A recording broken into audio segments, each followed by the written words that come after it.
You know, I'd say it was love at first sight. I was crazy about it. He's a perfect fella, and I just think if a woman could describe a perfect man, James has got all them qualities about him, and I've got him. My ideal honeymoon and James's ideal honeymoon are two different things. I'm not allowed to drink when I go on James's ideal honeymoon. No, that's not true. I want to shout it and run about and have fun and drink and stuff. Whereas James wants romance. There's a honeymoon. But we could still do that. You get more romance when I'm drunk. I give you Mr. and Mrs. James and Tracy Felton. James Felton's dream honeymoon was a romantic seclusion in the Seychelles. But maybe a fun-packed week at Sunshine Camp will be even better.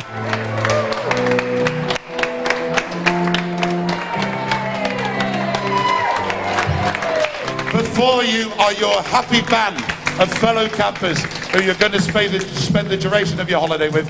They're a great bunch. We're having an awful lot of fun this week, and I'm sure they're going to make you feel most welcome.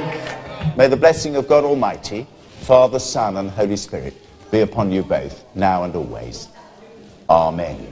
Amen. With this lot, you'll need it. Thank you, Chaplain. Yay! Many couples in the 60s struggled to afford a honeymoon. As unromantic as it sounds, a honeymoon at Butlins or Pontins was a popular option. Have a fantastic honeymoon. Thank you. Lots of people used to go to Butlins on their honeymoon, especially in those days. There wasn't a lot of money about. I was just about 18, and we went down there for our honeymoon, and then it was the first night. They had some games there, and one of them was that the men had to dress up in their wives' clothes, and the wives had to dress up in their men's clothes. And I remember standing there having my wife's dress on, and her putting lipstick on me, and I felt so bloody uncomfortable.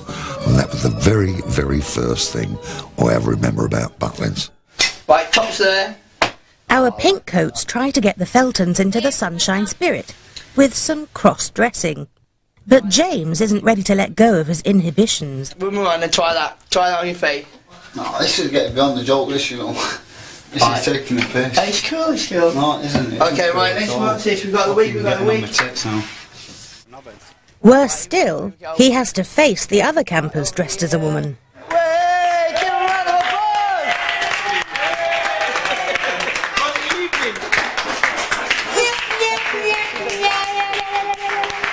It's perhaps not the best start to married life. They look really miserable. Yeah, they do. They look like I think they'll leave. They're brave. They're very brave people. They're mad. I've never come here on my honeymoon in a million years. I weren't happy about me getting dressed up as a flaming woman. That was just a bit beyond the joke. And it's just fucking stupid. And shit like that, you carry on pushing him and he's just going to go. So, and that's it basically. Bye. Oh no, and now I'm going to get fucking rat-arsed. Roman Day gets the blood pumping. And Fiona Thompson has a rude awakening. This is assault.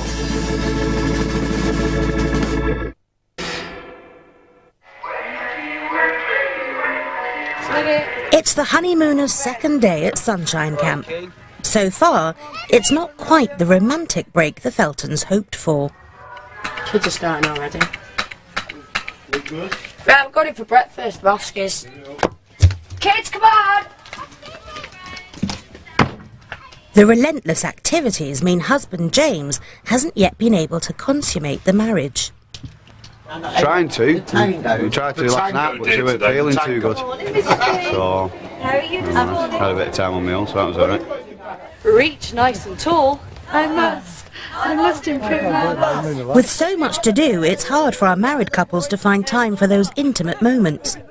The Goddards have thrown themselves into everything but each other. There's so much going on that, no, it's probably one of the best birth controls you could probably get. Married 27 years in September. And that'll be it. Because I really am leaving him when we go home. And I'm not joking. I can't stand him. She loves me, really. No, I don't. Good morning, campers. We would like to ask all of our men 16 and over to please make sure you make your way to your chalet, get your swimming trunks. The highlight of every camp holiday were the theme days.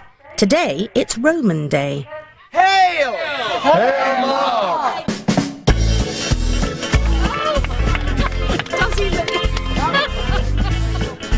Our campers will have to improvise costumes and compete for the titles of Camp God and Goddess.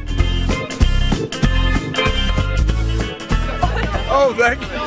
Place to advertise. Be careful of the pin. Most modern holidays are spent trying to look cool on a beach or posing in the sun by a pool. Making a fool out of yourself with a bedsheet is not in the itinerary. Make sure not too off the shoulder. I don't want to get anybody too excited. But our campers seem to be loving it. Caesar. Hail Caesar. Hello, sir. What is your name? Please tell this lovely audience what your name is. My name is Tobias Fatius. My name is Jim Dorian. I am from Atlantis.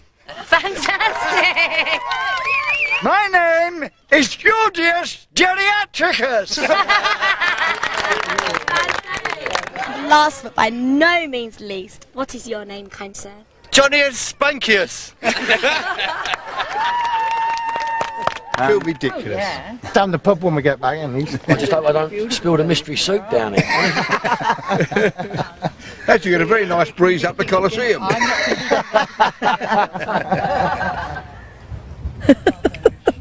What a sight. I'm glad it's him and not me, put it that way. The campers seem to have completely lost their modern inhibitions. The ladies don't even bat an eyelid at having to make bikinis out of scraps of cloth and safety pins. You with your tits out. Sorry. The girls fitted the togas to the men. We should be allowed to get our own hands in action and fit the bikinis to the girls, shouldn't we, boys? Definitely. That's it. Look, She is a beautiful girl. We want the points for our team. Anyway, apart from the figure. Actually, she's got a beautiful figure, George. Oh, she's got... Yeah, but I mean, you've got to accept all parcels the way they come.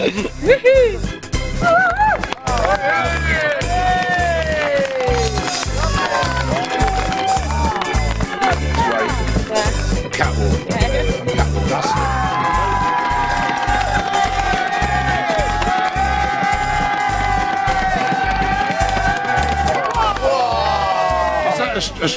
A stretchy fabric. It's a bit stretchy, yeah. It's a bit stretchy. It's got some stretch in it. It's got some stretch in it.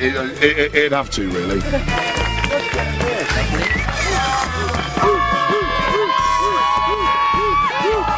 A vision in polka.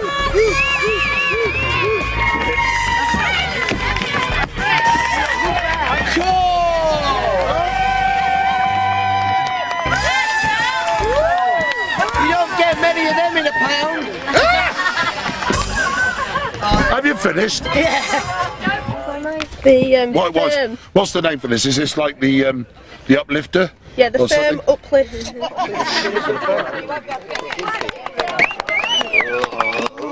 There is absolutely no doubt in my mind that it simply must go to the Goddard family. The Goddard family!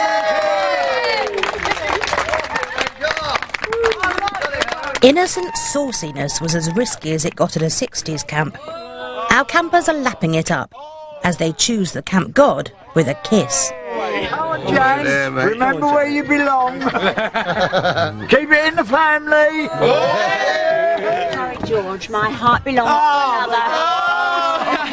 Broke his heart. That was cruel. Come on, Chubby. You got a bit of pink there now. A little bit of pink. It all comes down to a final deciding kiss. Wow! Here he is! Our God! And 5 points to the Thompsons! Dressing up as a Roman couldn't be further from bachelor Steve Cassell's usual holiday. My idea of an ideal holiday would be, I don't know, somewhere exotic, with lots of sun and lots of things to do, because I get very bored very easily. Me and one of my closest friends, Emma, decided that we wanted to do the whole STA backpacking around the world thing. We went to Athens and then flew over to Thailand, chilled out on the beach, we went up to a couple of Buddhist temples, and then we went over to Sydney, we partied, then to Fiji. Fiji is one of the most beautiful places on the face of the earth. And then finally we ended up in LA. I have been about a bit. I'm not sure that the 60s Britain summer camp would be my ideal kind of scenario, but we'll see. As a nation, we spend £23 billion a year on foreign holidays. But Steve's discovering you don't have to go to the other side of the world to have a good time. Been voted Olympic god, I think that's a bit of an honour. We've lost everything else, and we lost almost every game, so why, I don't know. But I think I gave it my all today, so and it's always nice to be popular with the ladies, isn't it? Bit of a waste, but Very good. Very camp. It's very fitting that Steve won it. Brilliant. My God, vitamins. Steve may be revelling in the gaiety of the Sunshine Camp. Hello, Dad. But newlywed James Felton just can't bring himself to join in. Oh, that's more like a flaming prison camp than holiday camp. Having to do this, you have to do that. I didn't want to do the toga thing, so he's not making me put a toga on. Like having a laptop, I don't like it. People laughing at me. I'm not making a fool out of myself.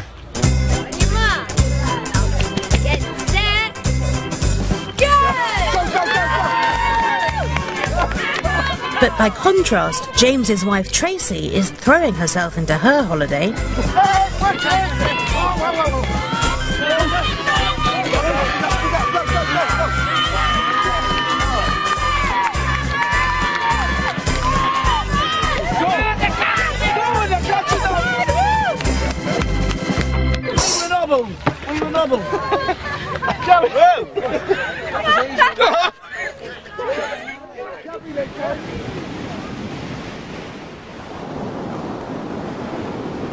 Severely pissed off.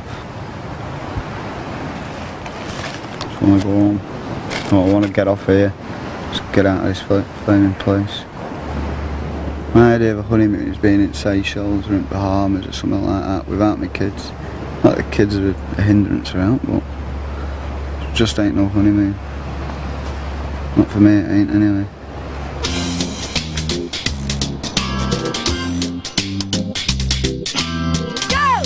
The pace never slows at Sunshine Camp. The activities are relentless. Those who continue to get involved are having a great time.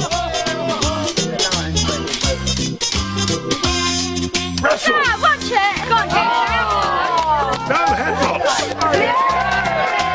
The Alliston family are really starting to notice a change in their children, Joe and Sophia. I'm really impressed with Joseph, because normally if I asked him to do anything he wouldn't want to do it. And Sophia, I think she's a reluctant teenager who is conscious of her body. But seeing her dancing here today, it's so nice to see. I'm proud of all of them. I'm really pleased that they're really enjoying themselves much more than I ever thought that they would. And the kids of ultra-competitive Jackie Goddard are noticing a change in their mum. This week my mum's been quite surprising, because she's been up for everything and really energetic and talkative and always running around and laughing and making jokes, when at home she don't really do it.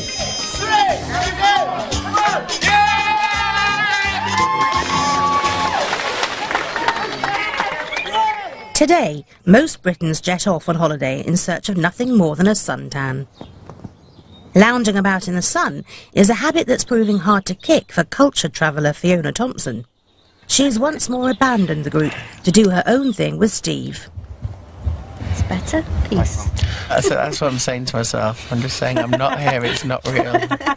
You tell them that they have to come round, it's not fair on their house, that they're just being lazy and going off.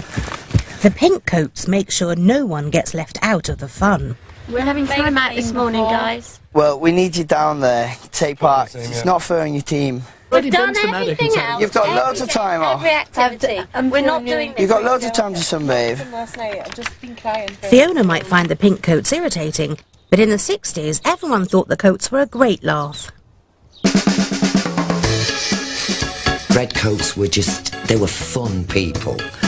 When you saw a red coat, you knew that there was something going on. You know, they'd have a guy dressed in a gorilla suit in tow, or something would always be happening. These people, as Billy Butlin always used to say, they've come from all sorts of terrible places. This is their one fortnight of the year.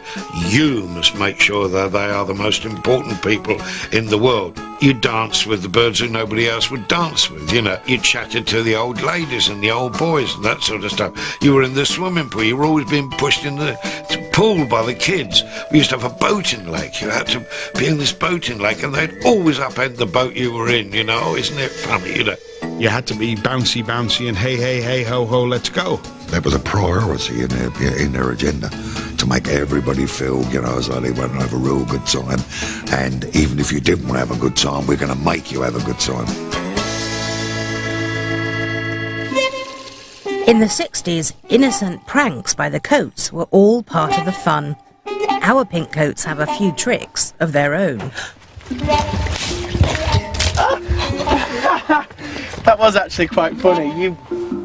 Oh, if the cameras weren't there, I'd call you so many names!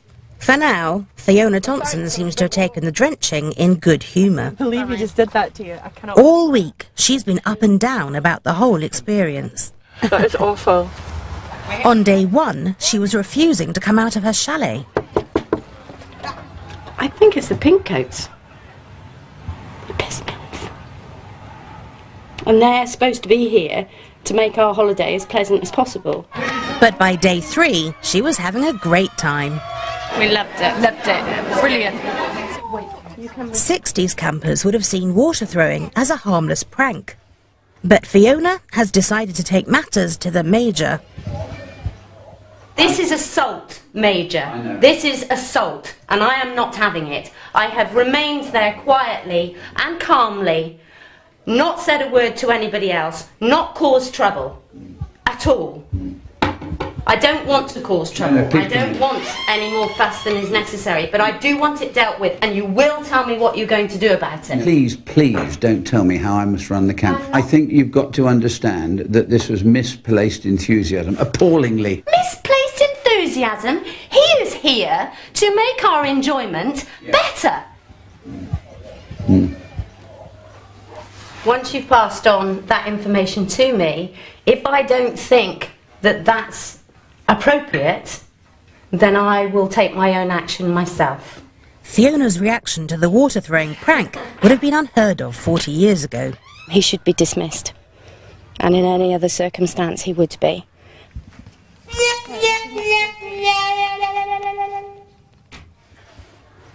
It's a busy evening for the Major.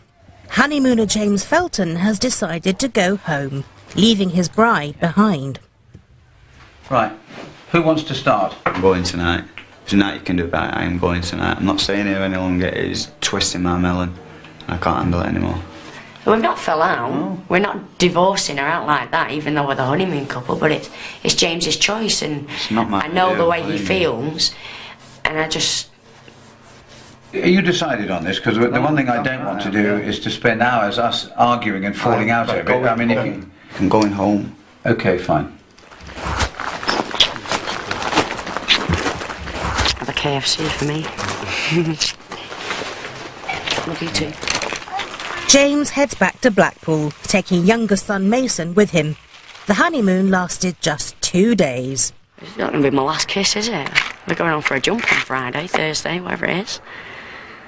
So, you know, what's a jump? A good old scene too. Night, night, night, night, we're turning off the lights.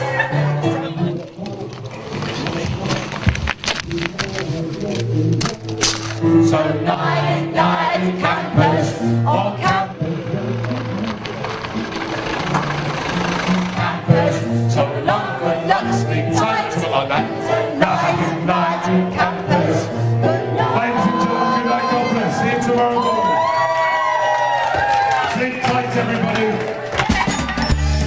Janet thrills the crowd. Steve turns on the waterworks. And there's trouble brewing in Sunshine Camp. You're no, feeling very intimidated now. Oh, go on, act like the little baby.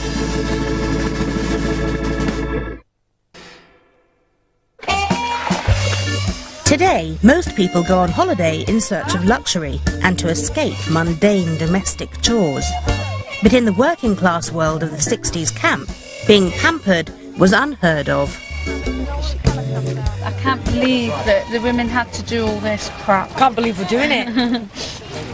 But it's not on. It's a necessity, isn't it? Thank God we don't live in the 60s. That's what I can say. Let's just sit down, Johnny. Back then, most people could only afford a small number of clothes, so having to do your washing while you're away was all part of the holiday. This is what it's all about, being a mother. It's all hard work.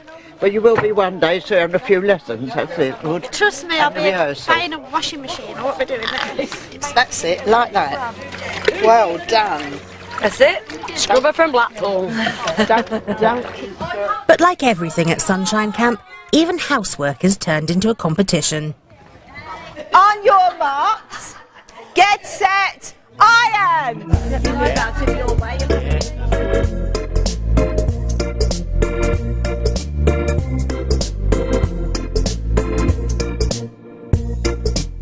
Are you ironing? No. Are you? I'm a frig. Hello. Not a chance. I don't even iron at home, never mind, do you? While the women work on their creases, the men bond over a game of football.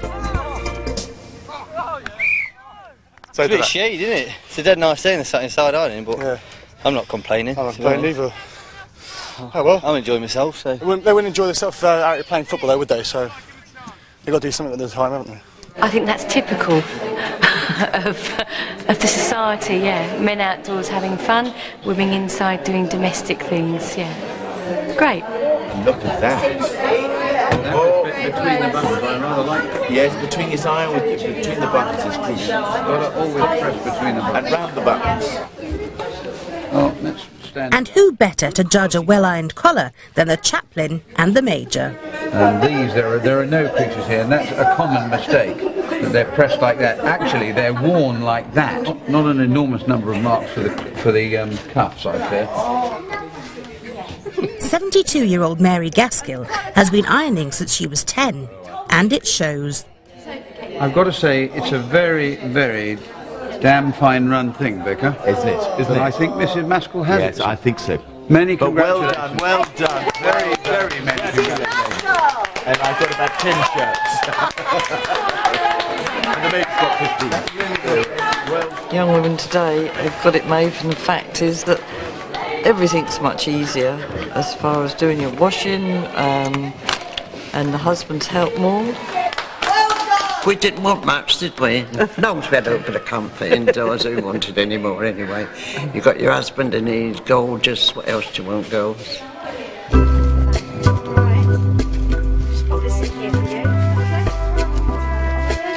But the middle-class Thompson family have called it a day.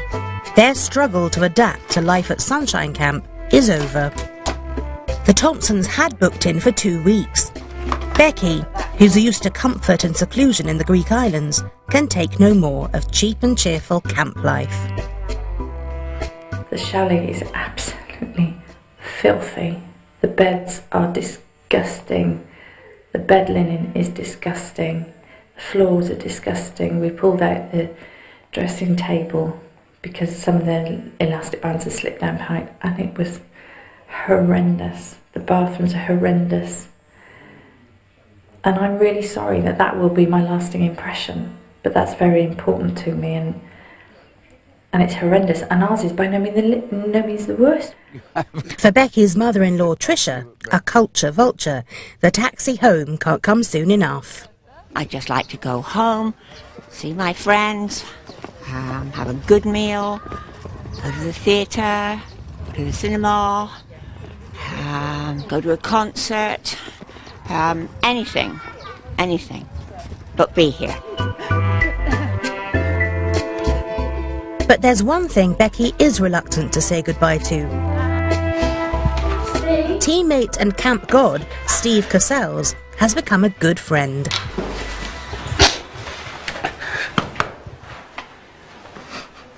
Have a brilliant time. You'll be fine. Feel look after you. You'll have a good time. I'll see you soon, alright? Don't cry. Have a good time. They've got me, haven't they? Have a good time. Don't put loads of cold water in your face. No, well, you have a safe trip. Say goodbye to Nana. I will do. Bye. Bye, sweetheart. I'll see you soon. Bye.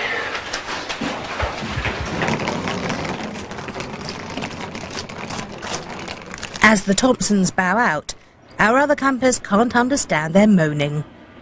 I would have thought that they were aware of what they were going to do when they came here, and if I was to be like that, I'd feel a bit of a failure, really, that I couldn't stick something out for just a few more days. They're very sad they've gone, but they know they've got a reason, I suppose. I mean, I want to stop here for another 6 weeks. But not all the Thompson family are going. Despite her run-in with the pink coats, Fiona has decided to stay. She's making a sacrifice for her daughter Sophie. She's just having a wonderful time, and I would hate to drag her away from it.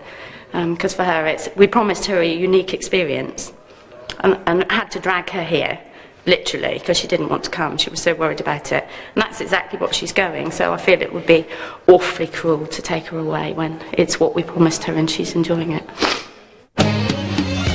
The real reason posh Sophie is loving the camp is that she's fallen for teen geezer Joe Alliston. The unlikely pair are now Sunshine Camp's first official item. And they called it puppy love. Oh, I guess they'll never know. Before you come on this holiday, all the boys in your area just... They're nothing compared to Joe. You know what I mean?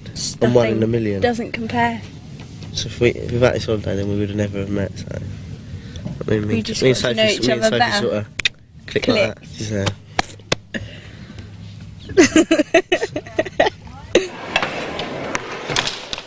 The camp's basic charms may have been lost on some of our more discerning travellers, but for those still up for it, there's plenty more fun to be had. Well, once again, here at the Sunshine Camp, we have another fantastic night for you. See what I did there? Fantastic. We're looking for a man and a woman from each house to be made up in fancy dress to enter the fancy dress competition. Will take place at 8:30 tonight. On a modern holiday, you'd look forward to some relaxation in the evenings, but in the 60s camp, entertainment is non-stop. Once more, it's a silly competition that brings the campers back together.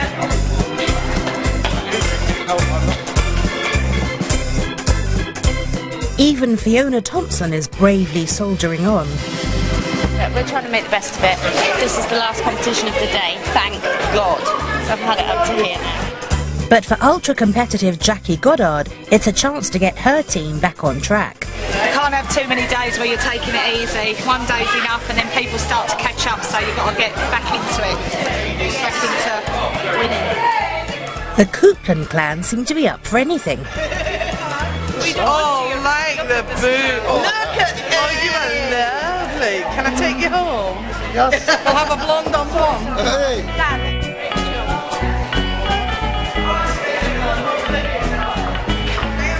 We've got some glue somewhere as well. I'm not gluing it to you. You can't wear it forever. You didn't have to glue it to me. I'm just telling you. We got some glue. Shut up. I'm not from Glasgow.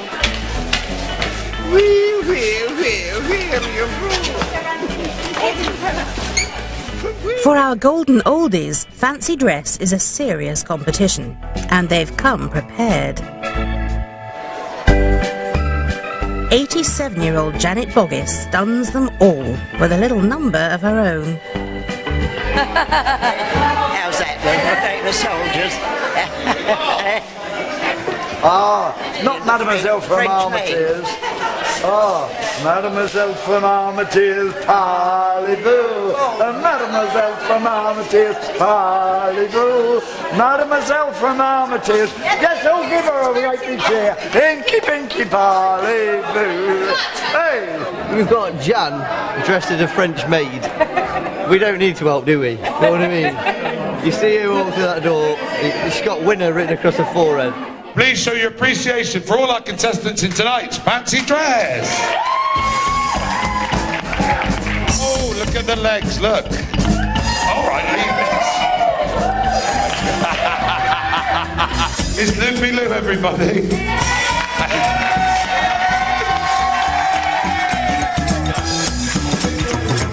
Okay, tell everyone your name first of all. God, I'm shy. You're shy? It's Selma, really? He's got this Selma. And the winner, ladies and gentlemen, and taking the 5 points for what family, what team, what house? Max Moore!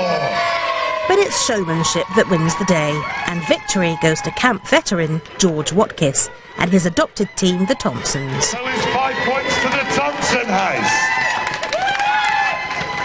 He is the most amazing guy, and we didn't expect him to win at all. He wants to win. Nobody remembers anybody who comes second. For the competitive Goddards, losing is a bitter pill to swallow. So we're just having a team talk about, you know, what happened tonight with the fancy dress. We feel we was robbed. So that's just fired us up to go for it even more now. It hasn't made us despondent, it's made us even more fired up. So no matter how much they jeopardise us, we are still going to win. The night ends with a dance, and it's a chance for everyone to let their hair down.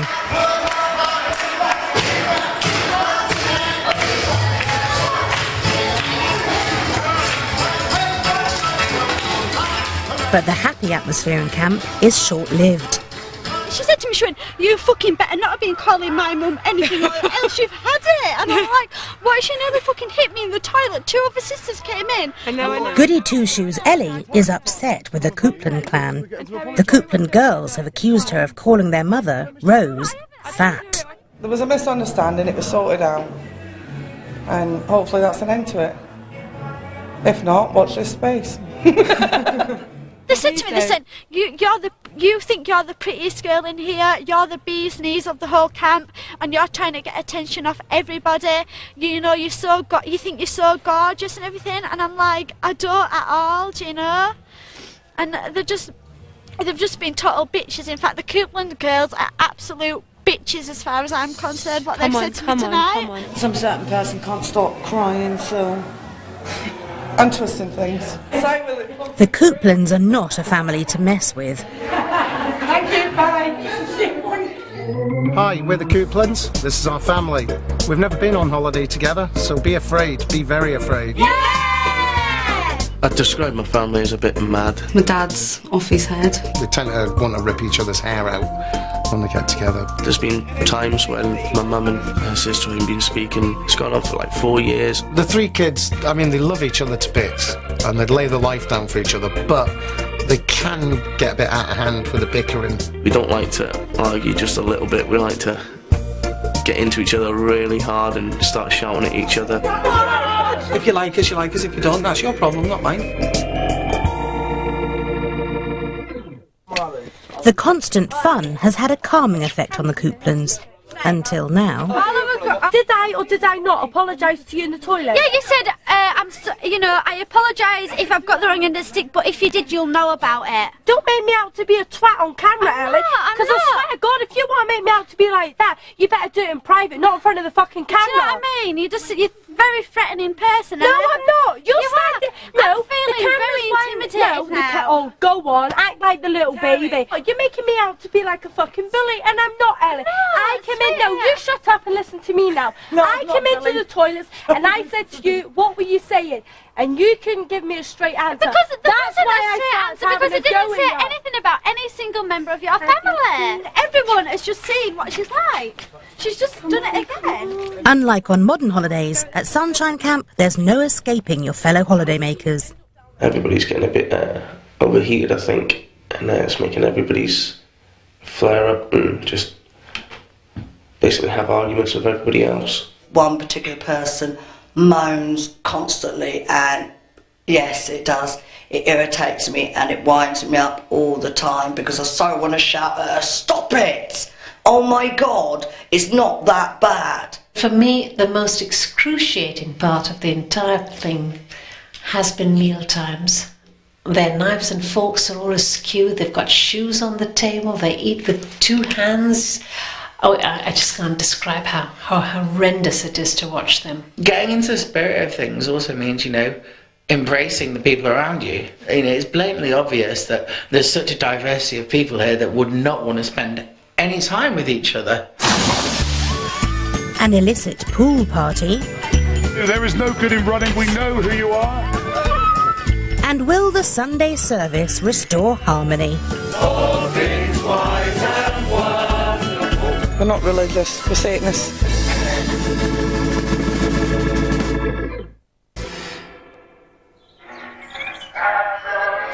It's Sunday, but there's no rest for the campers. Like every day at Sunshine Camp, they're up bright and early. Why shouldn't we be happy? We're at Sunshine Camp. What a daft question. How are you this morning, George? Excellent. Another beautiful day. Ready to go. Are you ready to go? Ready to go. Lovely. Breakfast is 9:30. I've got to get my teeth in first, though. I was just going to say breakfast is 9:30, but don't forget to put your teeth in. See you at breakfast. Right. Last night, Ellie Fish and Terry Coupland nearly came to blows after Terry accused Ellie of calling her mother Rose fat. She's lucky it was Terry, actually, because if it had been Sheena would have just laid her out. Yeah, I said that. She would have taken any of her carry-on. So she's quite lucky. So these have been told to stay clear. Give her a wide berth today. It's a bit of an awkward situation this morning. I think there might be a bit of an atmosphere. Hopefully it'll pass. I mean, I don't know what they're thinking at the minute, so...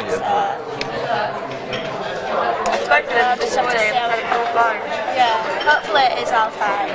Someone's laughing, Lord, kumbaya.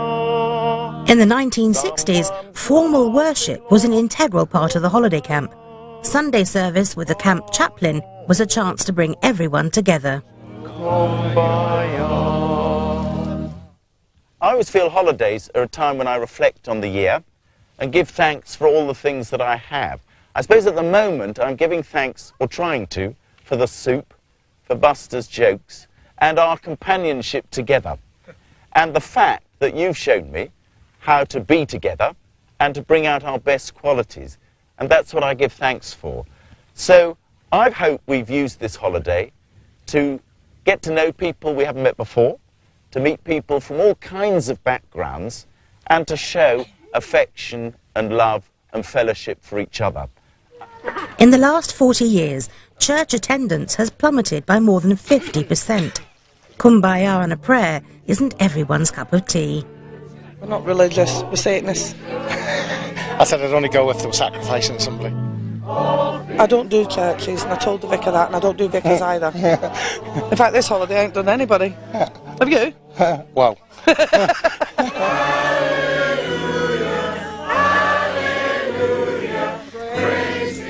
Holiday camps upheld family values. Fiona Thompson is hoping that this will rub off on her love-struck daughter, Sophie. I'm hoping that Soph has behaved appropriately when I'm not there. I have discussed it with her and told her that I don't want any inappropriate behaviour in front of other campers or whatever. And I just have to trust her that she'll do that.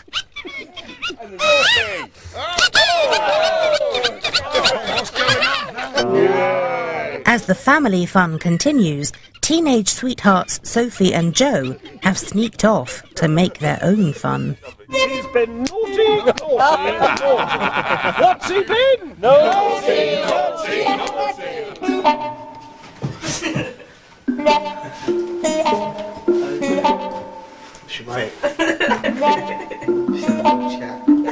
Oh, oh, oh, oh.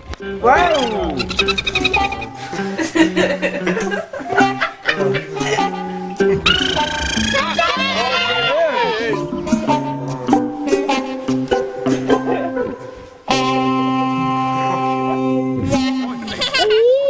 Don't worry, grown-ups. laughs. I'm only acting. As the day wears on, the sexual frustration is becoming unbearable.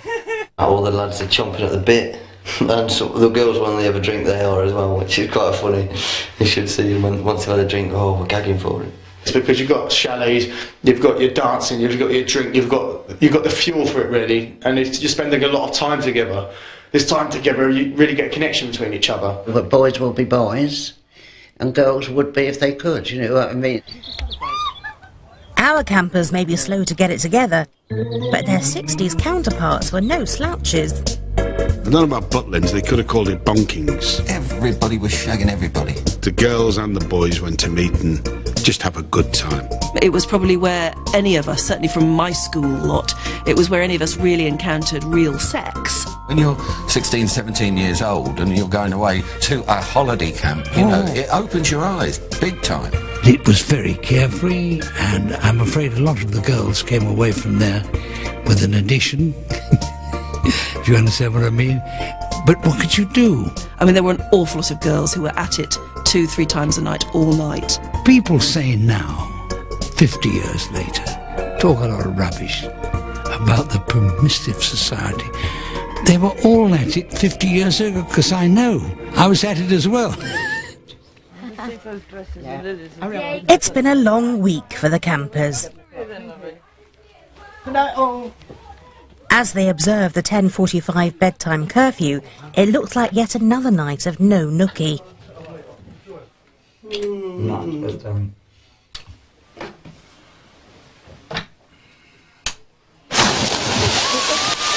But our sexually frustrated youngsters are desperate for release. They've abandoned their chalets for an illicit midnight dip.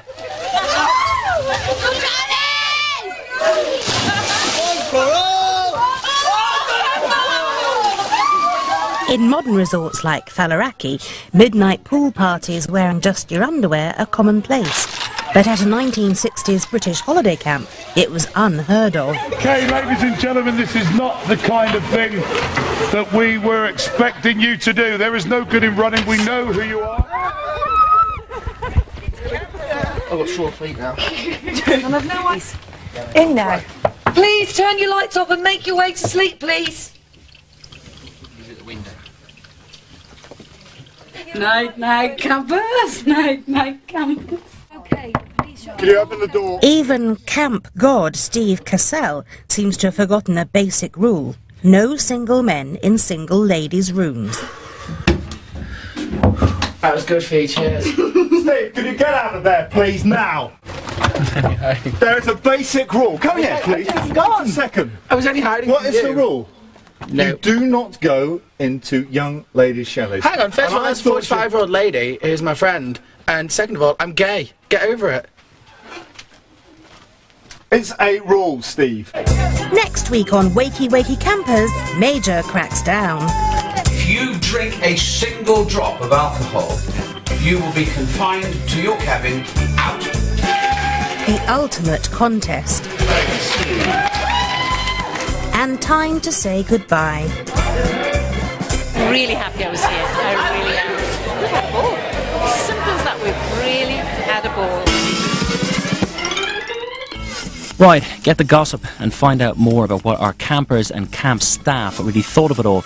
Visit our special Wakey Wakey website at channel4.com/live. Now, next tonight, on the surface, he was the perfect family man, but Tonight on Wakey Wakey, a major crackdown. If you drink a single drop of alcohol, you will be confined to your cabin out. Lovely ladies. I think it's really sexist. There's nothing like that for the men. And time to say goodbye. I'm going to miss everyone so much. I think it's going to be tears tomorrow. Tonight.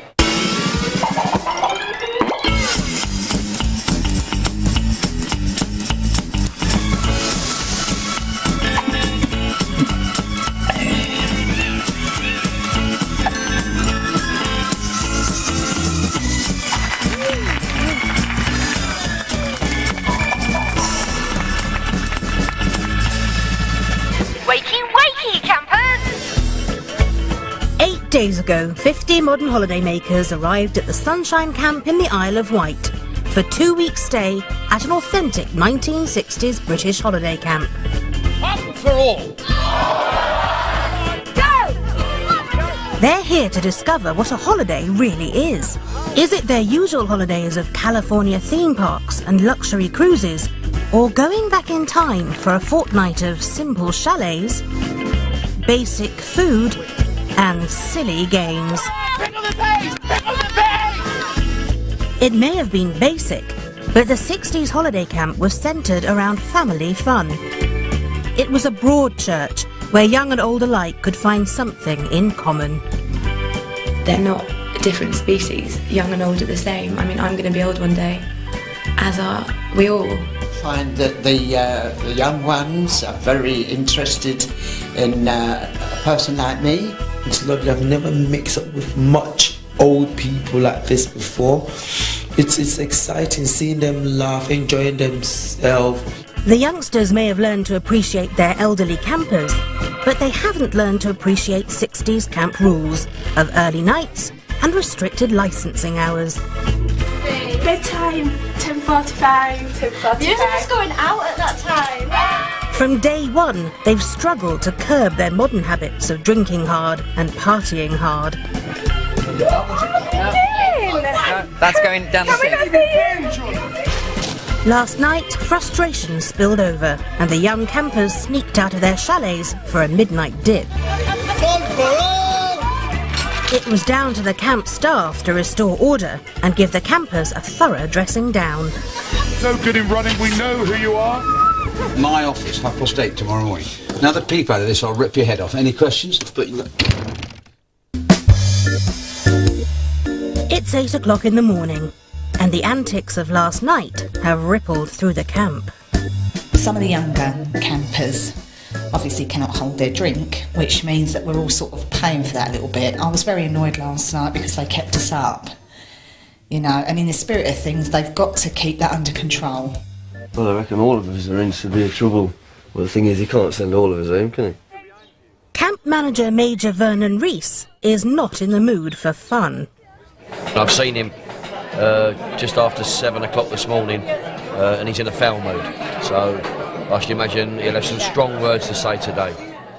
I would like the following to come out and stand here, please. Sophie Pegram, Jimmy Davis, Johnny McPhee, Sophie Alliston, Ellie Fish, Vicky Stack, and Stephen Davis Castle. Now, ladies and gentlemen, these young people were responsible for disturbing our night last night, and I am seriously disappointed. Your childish rowdiness back at the chalets was deplorable. I was really upset by the whole thing. You woke little babies that were trying to go to sleep. You woke other campers who were already asleep. I'm afraid it is all down to your stupidity being fueled by alcohol. Therefore, none of you is to consume alcohol on this camp for the next 24 hours, and I will see security man the bar tonight to enforce my rule. Thank you. Inevitably, wherever the rules are set, they will push them beyond those limits. And I don't think there's anything unusual about what we're seeing here. I think this is a microcosm of what occurs in the rest of the world in the hot summertime when young people go into concentration areas of other young people and behave badly. But for some of the campers, a drinking ban is a welcome relief. I don't mind. I'm not really that bothered. Bring it on, I say. No. There's only one night, and we probably we need a night off, I think. Yeah. Been drinking every day since we got here. The younger campers are following in a long line of tradition. 60s campers enjoyed a drink too. We're all the same when we get away. We like a few drinks because we're in somewhere different and we become different people. But you got a few young cockerels sprouting and showing their feathers, but that's life. After they close the bars at 10:30, then things used to happen there. But fun had its limits, and misbehaviour was quickly dealt with. And if there's any trouble, they used to make them pack the bags get the bags and throw them out the camp. They'd throw them out the camp. Anyone singing loud after 11 or 12 o'clock, out the camp they go. Now, let me tell you about the big event of the evening tonight. It's Topsy-Turvy night here at the Sunshine Camp. We would like you, everybody, to return to your accommodation and then be back in the ballroom for 8:30 in opposite clothes. So tonight, we want to see the ladies dressed as young gentlemen and men, and the gentlemen dressed as ladies. This is not optional, ladies and gentlemen. This is part of the evening's entertainment. Maybe we want a long one. There isn't a long one, there's some glass. Topsy-Turvy Night was a hugely popular event in 1960s holiday camps. Pantomime dames and showbiz stars such as Danny LaRue and Dick Emery were all the rage. You have no idea how I'm having to breathe in. Oh no! Get yourself in here, mate. Get yourself in here, Johnny. 20-somethings Johnny and Jimmy are more used to male grooming products and donning designer gear for a night out. Even in a nylon frock, they still want to dress to impress. I need a bra. Has anyone got a nice bra? Oh, Jimmy, no. Tell me you just didn't say that. I need a bra. Anyone have a bra? Would you like to wear pearls or diamonds tonight, darling? I'll have pearls, I think. Yes, pearls? No, don't go like that, Wally.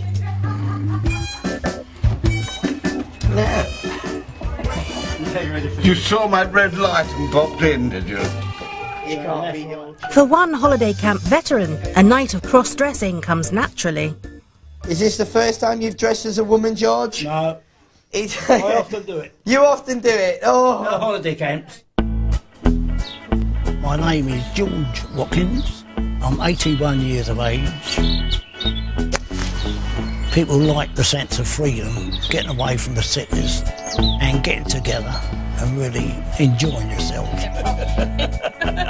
They had topsy-turvy nights where the men dressed as women and the women dressed as men. It was very strange to see my dad with lipstick, earrings and high heels that he couldn't walk in, with these knobbly knees sticking out. Looking at the photograph, I should have won it easy. So Lord knows what the others looked like. I can't remember now, but I know I didn't win it. I made a fantastic woman. I fancy myself. 40 years on, he's more old George than boy George, and he's up against some stiff opposition.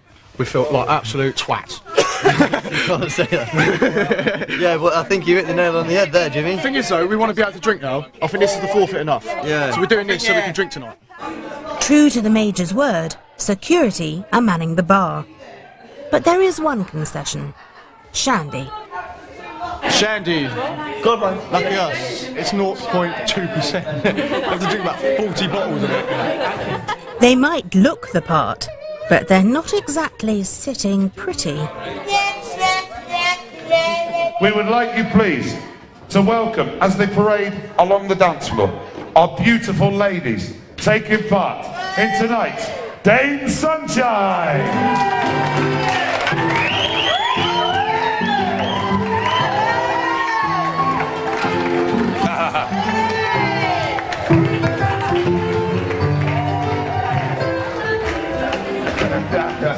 Tell us your name and which house you're representing. My name is Edwina.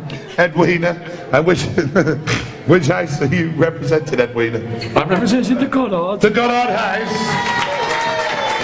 You work for a living? Yes, I'm a dancer of the exotic variety. A dancer of the exotic variety. Would you like a show, mister? Would I like you to show us? Well, I think we possibly would, wouldn't we? Well, please, off you go. The most image-conscious generation of our times have swapped designer names for dressing as dames. And they're stealing the show.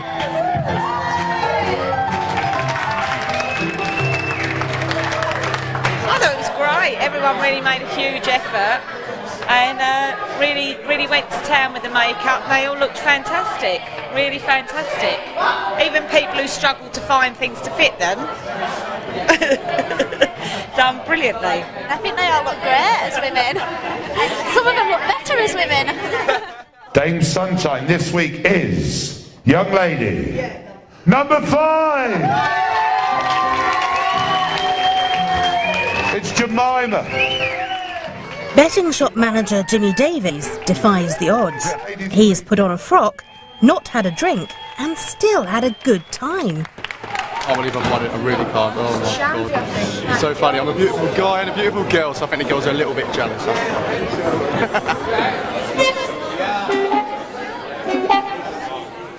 But one person who doesn't seem to be able to have fun without a drink is 17-year-old Joe Alliston. He's determined to get drunk at any cost, even if it's a little hard to swallow.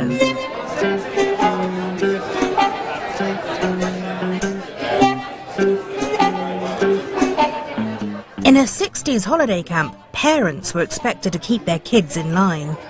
The drinking's banned, you know, for him tonight.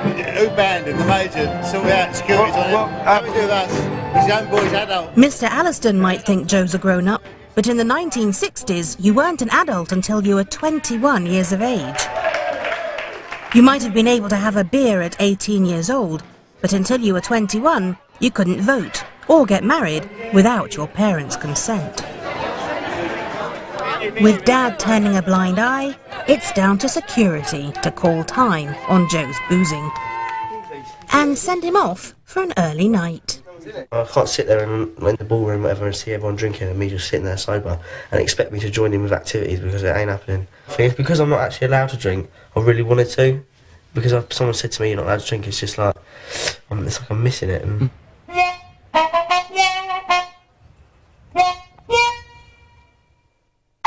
Addressing down. I've just spoken to your father. He thinks you're an adult.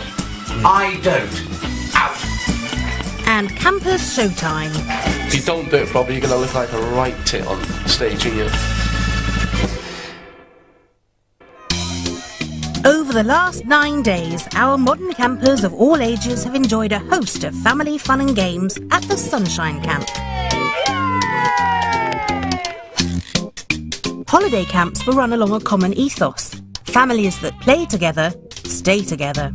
You would see a granny and granddad with their daughter and their son-in-law and their grandchildren and all that. Lots of them used to go together. Family values were at the core of 60s society. Divorce rates were low. People respected their elders. Children did as they were told, and parents weren't afraid to tell them.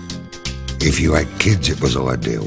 You could leave them somewhere and they'd be looked after so you could go and have a drink. There cannot be a better place to go than a holiday camp. At the Sunshine Camp, there are 5 family groups. The Alliston family span 3 generations, ranging from a 3-year-old to a 74-year-old. Grandmothers Joan and Sue, Dad Michael, Mum Helen, daughters Sophia and Lily, and sons Joe and Ben. I found, like sitting here now, I don't know, we've got 4 kids, I don't know where they are, but I know they're safe. Yeah. They're being entertained somewhere, and I'm really enjoying that, where all our holidays, I'm involved with where are they and what they're doing. So that's great. Like many holidaymakers looking for family fun, the Allistons' last holiday was a fortnight of theme park rides. Hi, we're the Allistons. This is our family. We've travelled the globe and now we feel an old-fashioned holiday will do us good. Life with 4 children is always very hectic. So normally if we go out together, it's normally ourselves and the 3 children. Joseph's normally doing his own thing. Stop kicking my seat. Other than holidays, it's a time that we are all together doing things, doing activities. it would be nice to spend a bit more time with family, yeah. But no, I'm not that bothered. We wanted to take the children to Disneyland. That was our dream for them to go. It wasn't relaxing, was it? We were on the go all the time. A week in Anaheim, we've done all the theme parks and a theme park a day. Well, got a bit fed up with the theme parks by the time we got to the end of the day. Joe's getting to that age where he would probably go off. He does enjoy doing his own thing and being with his own friends, and a holiday with Mum and Dad is a bit sad for him, isn't it? It's a bit boring. This probably is the last chance. Just all being close together and bonding as a family.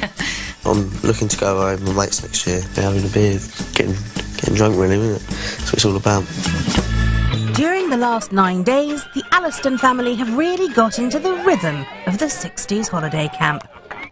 But 17-year-old Joe Alliston's drinking is about to bring them down to earth with a bump. It's early morning at the Sunshine Camp. Ladies and gentlemen, good morning. I'd like to see the following, please, immediately after breakfast, as near as possible to 9 o'clock as possible. Mr. and Mrs. Alliston, and Mr. Alliston, could you make sure Joe is with you? He's 17, he's an adult, sir. Say again? He's an adult.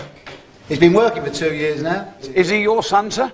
Yes, but is he a guest of your camp, sir? Listen, I would like you, Mr. Alliston, please, to get him to my office for 9 o'clock.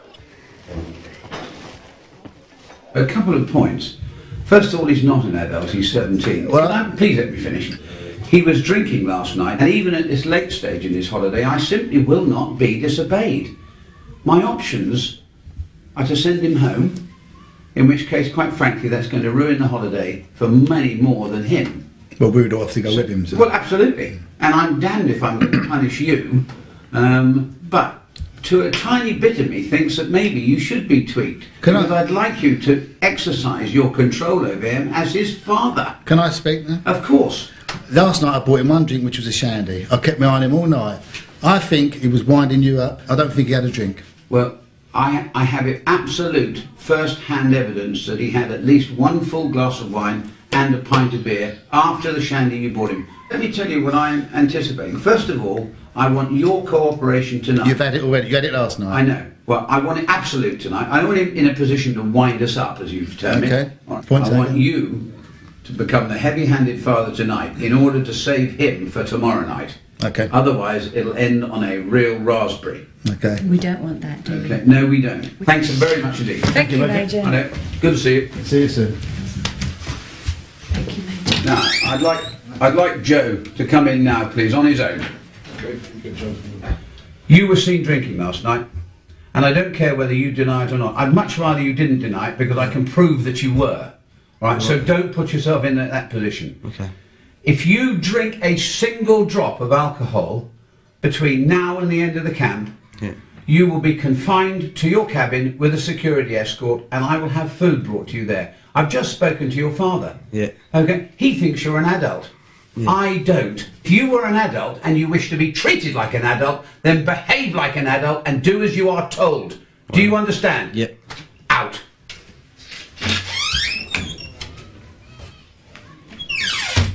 You can see why they hang people first thing in the morning. One has sufficient sang-froid to do it without conscience.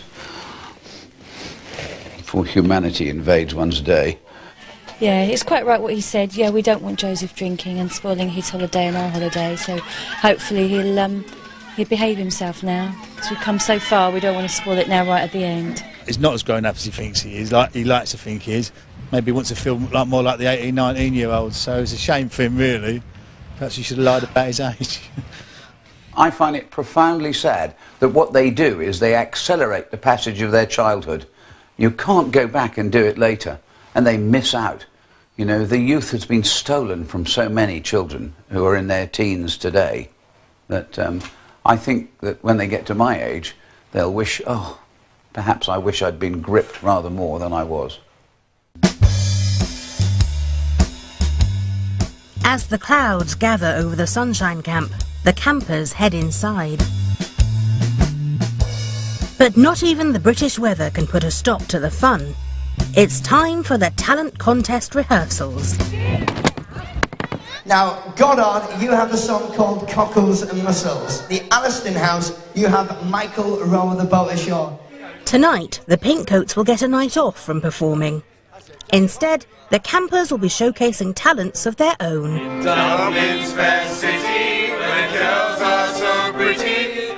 40 years ago, the talent contest was the holiday camp's very own pop idol. And now, ladies and gentlemen, we welcome you to this tremendous and exciting occasion here at Butlins Holiday Camp, Pwllheli. The talent contest was always another highlight of the week. But as a sort of 6-, 7-year-old, I wasn't very critical, so I thought they were all wonderful, and wasn't, you know, Auntie Madge we'd met by the pool, wasn't she a wonderful singer, you know? Dear Lord, you had some ex. I mean, dreadful. You know, people had G'd them up. Go on, get up, you're better than him. And these poor buggers that get up there, and they were just awful. And the wife would be there going, that's my husband up there, sing, oh, Jack. Oh, and you'd go, dear God, get him off. Get the hook and get him off. There's a hole in the bucket, dear Liza, dear Liza. There's a hole in my bucket, dear Liza, a hole. The Holiday Camp Talent Contest was the springboard that launched some of the most popular television and stage entertainers. One man went to mow a meadow. One man and his dog, Wolf, went to mow a meadow. Our campers shouldn't be in a rush to give up their day jobs. Amazing grace, how sweet the sound that saved a wretch like me. Yeah, it's a bit of fun, but it's like it's something you want to do, innit? If you're going to do it, you might as well do it properly, because if you don't do it properly, you're going to look like a right tit on stage, aren't you? Michael rowed a boat to the shore. We're not none of us are very talented as a family, but I'd just like to think that the children think that there's more to mum and dad than just the old whinging parent. And so, with a few finishing touches, some last-minute rehearsals, and some Dutch courage, the campers are ready to take the stage. Cheers, mate. All the best. Thank you. He said, put your hands together for the Cooper House.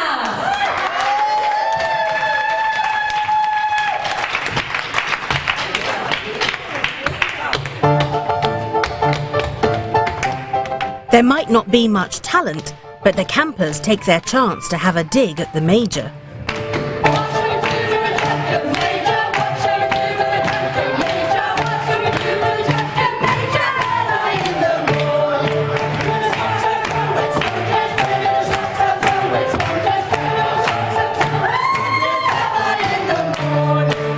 Bad boy Joe Alliston is displaying his usual talent for breaking the rules.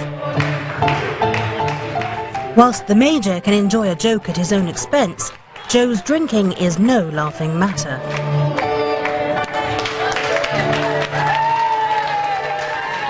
The Major reminds Joe's father Michael of his parental responsibility. Give your pint to the Major. Been to see Mr. Allison because it's been brought to my attention that Joe is drinking in direct defiance of what I said.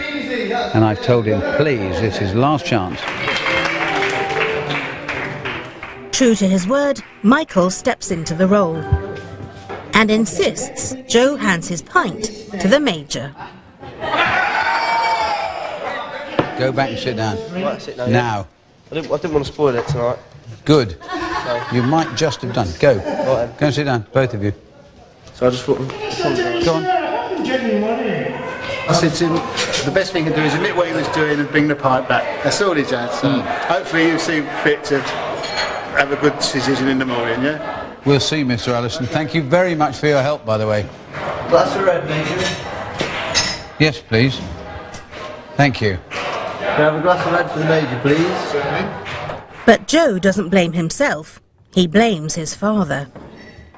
He basically made it more blatant that I was actually drinking by going to me, come here, and all this stuff, like, I didn't need that. He actually made it more obvious that I was drinking to everyone, and after that I had my pint taken off me and things like that, but before I was sweet. I mean, I've already had 2 pints before anyone noticed. Another person who wants to keep a low profile is 23-year-old Jennifer Duncan. But she can't hide from the talent contest. Tonight I've got to sing a song, and I'm absolutely making myself ill over it. And I was like, can I really put myself through this another day? Because it's kind of just been worrying me sick. She might be worried about tonight's finale, but on her usual holidays, Jennifer leaves nothing to chance. I've never been on a Butlins or caravan-y type holiday. I've been to Miami, New York, various Caribbean islands. I'm a huge packer. I've got a huge suitcase, so it's filled with 14 bikinis, one for every day, probably 14 pairs of shoes, flip-flops for any eventuality, hairdryers and straighteners, everything comes on holiday with me. I know if I got on holiday and I remembered something that I didn't bring, I'd be heartbroken, so I make sure I bring everything. It's Jennifer! At the Sunshine Camp, Jennifer's suitcase of bikinis and hair straighteners is surplus to requirement.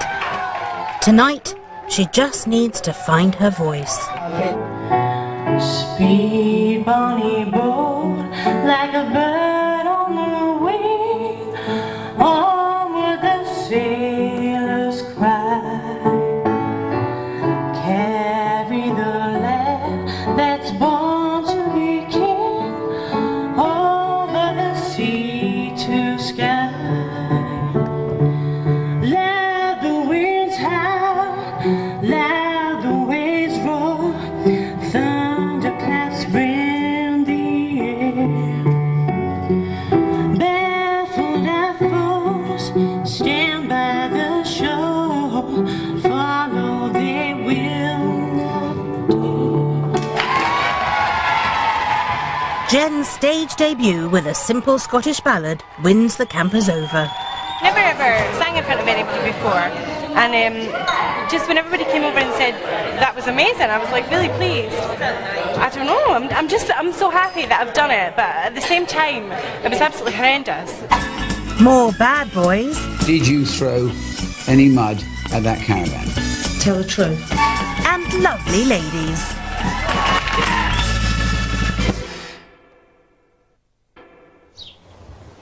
At the Sunshine Camp, there's something for everybody.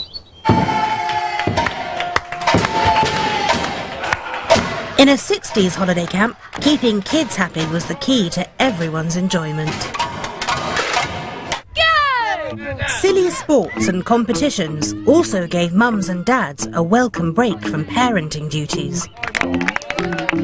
But while the parents' backs are turned, the kids have started to make their own entertainment and a little mischief. What are you doing, guys, here? Nothing. Please leave the flag alone and go into your room. No! What? But their childish pranks have gone too far. Can you afford to pay for a new window? A holidaymaker in an adjacent camping site has had a disturbed night. There's been a crash on the roof, and well, the first time I thought it might be the wind picking stuff up and blowing it about, like, you know, but then it happened again, and we came out and had another look round, couldn't see nothing. But on the third occasion when it happened, the wife looked over there, and she said she sees some young lads running about over there, and we came out again and had a look, and matter of fact, there's a bit of the stuff here, look. This is a sort of, this is broken up, of course. It was a big large lump of this, and it had come crashing over and smashed onto the roof. He is convinced that someone from the Sunshine Camp is responsible for the mud throwing and makes a complaint to the Major. And I've just seen somebody, I've just seen a mass of hair disappearing around the corner. What? And I called him back, and I asked him to come back. I know he wasn't just playing about, because I called him back. What sort of hair was it? Did you see? It seemed longish hair, you know, as he disappeared around the back of the thing. A young lad?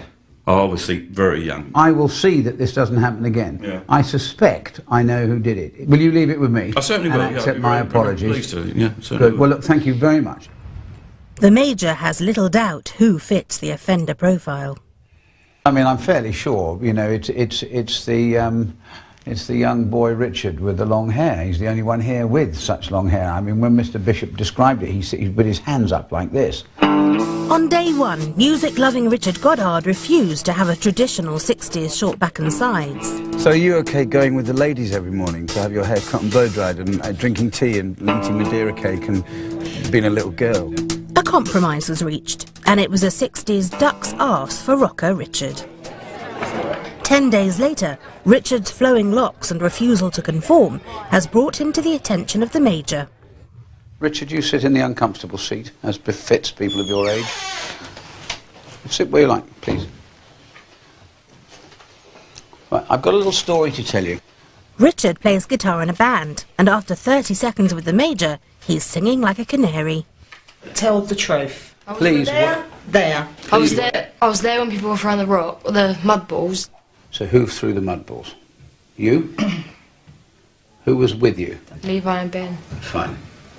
You didn't throw the mud balls. You did or you didn't? Didn't. Okay. I accept that. Thank you both, all of you, for coming in. I will speak to the other people involved. I knew you were up to mischief. I told you I didn't throw anything. It appears Ben Alliston is following in the footsteps of his brother, Bad Boy Joe. Once again, Dad Michael is back to see the Major. I'm getting used to coming in here. What have you done there? Nothing. You don't know nothing? Do you know what it's about? Do you know what it's about? But you haven't done nothing. That's all right. This is getting a regular car. I know, but it's always a pleasure to see you, Mr. Ellison. Hello. Right, sit down, boy. Did you throw any mud at that caravan? Yes, but it didn't hit. Fine. Thank you for being honest. I've got news for you. It did hit. Did you or did you not throw lumps of mud at that caravan? I did not. Right. You're absolutely clear on that? Yes. Were you there when lumps of mud were thrown at the caravan? Apparently, because apparently Ben threw one. If I find out you've done something, you've been lying to me, then it'll come back on, it's me and you, nobody else, Yes. me and you. Okay. Alright? That's fair enough. Of course discipline is strict, otherwise you know, the kids would be doing anything they wanted to do, so it's very important. We was always taught to respect our elders, and they should do the same. With the culprits identified, the Major insists on a good old-fashioned apology. So sorry, but I have 3 little monsters who've come to apologise to you. Yeah. All right? Come here, you. This is the little boy who had the guts and the honesty to actually own up. Oh, well now then, there's a first. I'm sorry. Yeah, you should be commended for that. Thank you very much. In fact, honesty is the best policy, it really is. Say the very sorry. Say sorry. Thank you. Okay, Very sorry. Okay. What did you say? I didn't hear that. I'm sorry. Good lad. Good, thank you very much. That's all right, Okay, mate. let's go home. On the way back to the Sunshine Camp, the truth is revealed. It appears dishonesty is the best policy. I didn't actually hit it, that's the thing. It was all you. Neither did I. Excuse me? I remember you looked at it. The door's Yeah, there. but you... This is you. Oh, I've hit it again. Oh, I've hit it again. Oh, I've hit it again. Who? You. Me? I didn't even hit it. No, not. Then after the day's over, you say, oh, I only hit it once. I said I didn't even hit it. Oh, yes.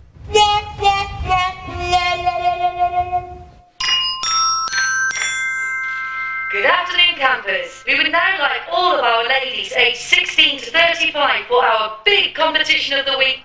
Could you please now make your way to the TV lounge where, Alex, your pink coat is waiting for you. Miss Sunshine is a really important competition. Okay, it's the big culmination of the whole holiday for you. And what happens normally on the holiday camps is the girl who's selected will be put forward to the grand final of Miss Sunshine. So first of all, I want to ask you a few questions. What do you think it takes to be Miss Sunshine?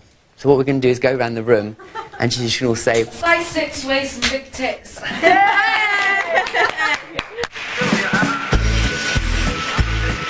Holiday Princess competition was the highlight of the week. It was Sunday afternoon and the girls used to parade in their swimming costumes and everybody gathered round the pool. There were things that you saw live in a holiday camp you never saw anywhere else. Beauty contests. Where would you go in the world to see a beauty contest? There was no television in everybody's house. They didn't know how to walk, they slouched, and I said, "Now come on girls, stand up, go on." All that. And I said, what do you mean? What do you mean stand up? Stop again, come on, all that. The girls used to put all this man tan all over them because they looked bronzy from head to foot, but so did their arms, you know. It just looked like they'd been stacked in a chocolate factory. Looking back now, they probably weren't beauties at all, but at the time they just looked so glamorous, all standing there with their legs pointed in the same way, their number on their wrist. Oh, look! Wash tape. Oh, yes, and again. As you can see, our lovely contestants have all spent time this morning getting ready. Poise, posture, personality and projection are what the judges will be looking for. But over the last 12 days, many of the girls have been used to exhibiting somewhat less than ladylike behaviour. The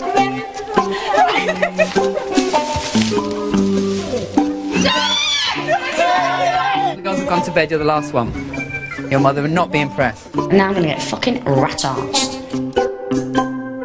As you're in position there, when you ask your question... I don't talk like someone else, though. I want to talk like me. No, talk like you. I'm posh. Trying to get you to feel just a little bit more elegant for this, because you'll feel more confident when you're there. I don't want to kill out on someone I'm not. No, we don't want you to either. We want you to be You are, though. you You are making us But into in this something we're not. competition, of course we are. It's a little bit different, it's a little bit special.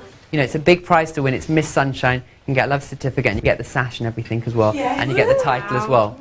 OK, ladies, towards the door for me. Think about your position. You've got your bits and pieces you need. Lessons in being a 60s lady doesn't quite cut it with our modern girl campers. Yeah. I think it's really sexist, having to show off all your flesh and everything, and there's nothing like that for the men. They don't have to do a competition where they walk on with hardly anything on. We're like lads, aren't we? We don't sit proper. Girls of today don't really sort of sit like that, or we sit with our legs crossed and we don't really talk properly either. It does make you realise how much of a lady you aren't. Even a 60s makeover isn't enough to help them overcome their inhibitions. We're all quite nervous actually. I don't want to be standing on stage being looked at and being judged. Because it's just not me. I'm a bloke's bird. I like my jeans, I like my jumpers. I never get my bits out unless it's in the bedroom. But for our 21st century boys, it's just the ticket. Been watching the girls get ready, and some of them look really great. Me and Johnny have just been sitting in the room, getting ready, had a cold shower, so we're ready for the competition now. Got front row seats, so yeah, we can't wait for it. Thank you so much, because you didn't want to enter the competition, you didn't want to give out sizes, you didn't want to wear a swimming costume, you didn't want to go on stage. You're all here and you all look absolutely gorgeous, okay? Squeeze of the hands, all girls together, yeah? Good luck, everybody. Smile, because when you smile, you look beautiful and the world will smile with you.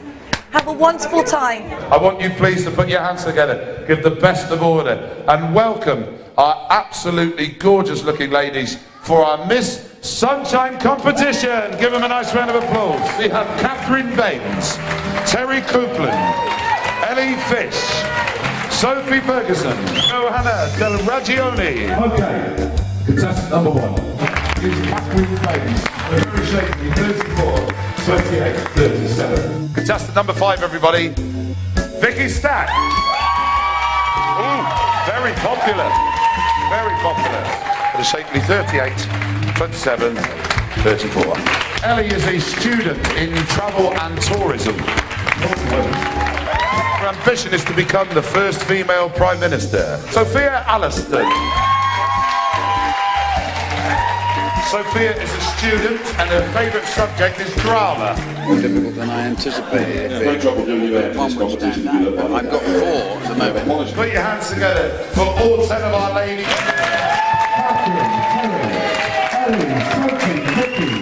For the decision, I'm going to welcome to the stage Major Reese and Simon. A round of applause, please.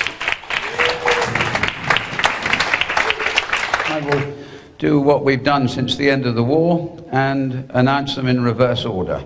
Setting the tone from the very beginning of our show, contestant number 1, Catherine Baines. In second place, radiating youthful enthusiasm and voluptuousness as only a man of my age can appreciate. Number 8, Sophia Alliston. I've got to tell you that the number 1 was never in dispute either. We all congratulate her on her glorious smile, her stylish walk, and her wholly admirable figure. Number 5, Victoria.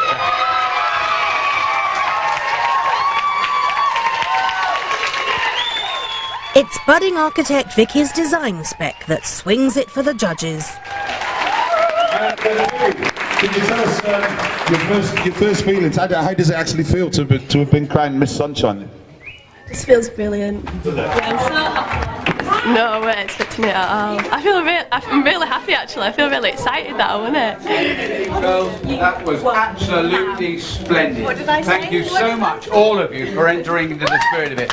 It was genuinely a real competition. I thought you all looked gorgeous, you all looked together, and I had to take my specs off because they were steaming up towards the end of it. So, well done indeed. I think if I sat in the audience I would have been like, oh, why didn't I do it, and I'm never going to do it again. So I'm glad in the way I did do it, because it was like a really good experience and stuff. For girls, like teenage girls, when you're on holiday, you know, it's no different to strong man competition, is it? So I think it's cool. For 15-year-old Sophia Alliston, second prize means more than being an also-ran. Such a shock when I had number 8 and then I forgot my number. And it's Sophia, and I was like, what? I think it's brilliant because you don't realise how gorgeous you are. You really do. A 60s beauty contest has really given the Alliston family something to cheer about. It's brilliant. Very proud of Sophia getting second place. Quite choked up. Her other grandma and I had a few tears in our eyes, you know, that was really serious. Myself and Helen did as well. She was really fighting back tears.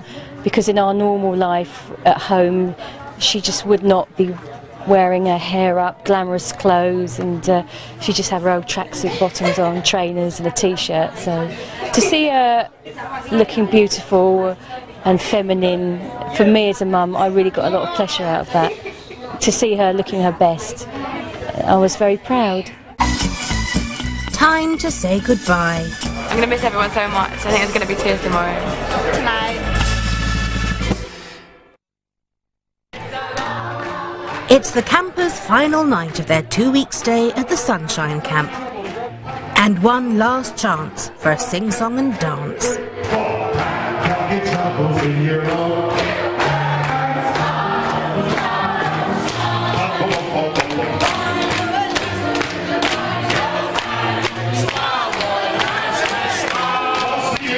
What's for you, sir? It never was worthwhile. So, pack up your troubles in your own. Okay, a round of applause, everybody. And what about a nice big round of applause for your Pink Coat Entertainment team? At the beginning, the 60s holiday camp was a culture shock for our modern holidaymakers, used to 4-star service, luxury cruises and exclusive resorts. But for 2 weeks, our campers have learned to live together, play together and tolerate each other. We've actually all had a cuddle. We're not touchy-feely normally as a family, but we have. It's like that. Yeah. You'll be all right. Yeah. But now it's like, are you okay? With a bit of feeling there, you know. So it has been nice. It's been amazing because we haven't all been at each other's throat. We're actually going home. We're still talking. Yeah. I think that's the difference with a modern holiday, because a modern holiday you would meet somebody maybe once or twice, you would get an impression of them and you would think they're not my type of people, and you would not mix with them again. So you would go home from holiday with that impression of that person. Here, first 2 days I've had a certain impression of certain people, but now my impression has completely changed because you've got to know them, because you've had to get to know them, and you've realised that nobody is a bad person on this camp. The whole experience has been so quality and so heartwarming that modern people in 2005 can bond together and become so close over such a short period of time is absolutely mind-boggling. My ideal holiday, which would be laying on the beach with a book, would be so boring now. I'd much rather be out doing talent competitions where I can't sing, or doing twisting by the pool or whatever. I'd much rather be actually doing something than just laying there. I'm going to miss everyone so much. I think there's going to be tears tomorrow. Tonight. Tonight and tomorrow. Tonight as well, yeah.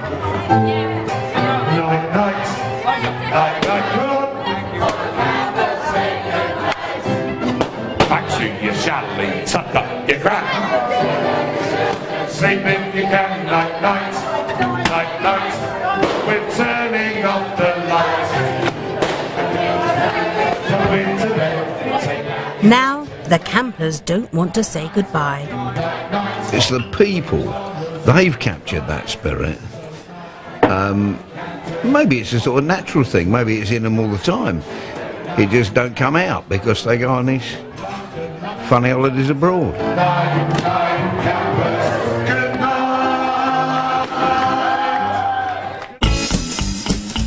The Great British Love Affair with a foreign holiday started in the 1970s. Southern Europe offered sunshine, unspoilt beaches and plentiful land for development. Combined with jet travel and marketing savvy, it was an unbeatable formula, and the package holiday really took off. People kind of looked down a little bit on going to a holiday camp. Oh, aren't you going abroad? You know, we're going to Spain. You know, you're going to Butlins, are you? And it became a bit of a joke. In 1983, two of the largest holiday camps, Butlins at Filey and Clacton, were closed down. With nearly half the population heading abroad, it was the end of the Hi-de-Hi era. People started to demand more from holidays. They started to produce self-catering chalets. So it wasn't the same atmosphere. There wasn't that same everybody together in the dining hall and games and competitions during dinner and that tannoy in the morning and good morning campers. All that gradually disappeared because people wouldn't wear it anymore. They just didn't want that anymore. It's the morning of departure. The 60s holiday camp is over and won't be coming back. For 2 weeks, our campers have enjoyed a holiday for all ages, with no choices, basic food and simple accommodation. They've even had to make their own fun. How are you? Terrible. Why? I don't want to go home, do I? Ah. I'm going to hide under the sink in a minute. Are you? The average British family holiday abroad costs nearly £3,000. The more money we spend, the better the holiday. But what has 2 weeks of cheap family-orientated fun in a 60s holiday camp given our modern holidaymakers to take home?